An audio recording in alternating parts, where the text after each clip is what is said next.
मुझे न छूना, परी हूँ मैं।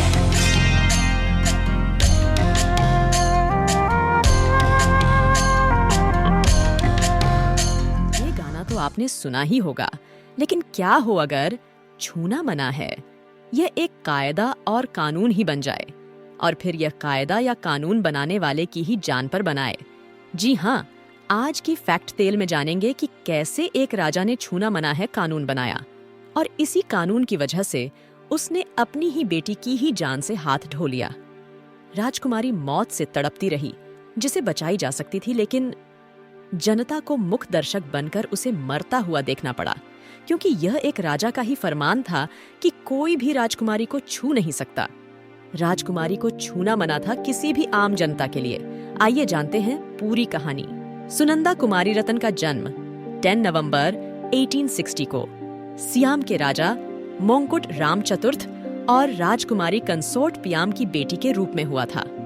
वह सियाम के राजा चुलालोंगकोन रामा की पहली रानी पत्नी और उनकी सौतेली बहन भी थीं।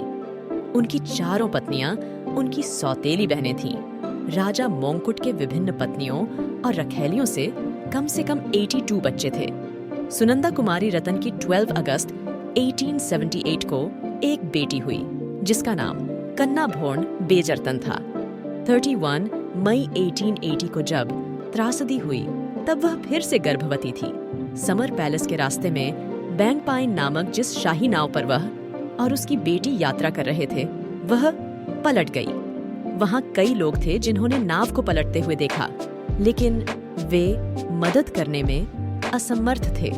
उन्हें मृत्यु के दर्द में भी रानी को छूने से मना किया गया था।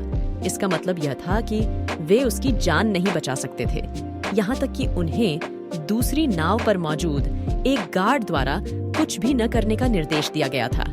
हालांकि बाद में ऐसी परिस्थितियों में कानून के प्रति उनके सख्त दृष्टिकोण के लिए उन्हें दंडित किया गया था।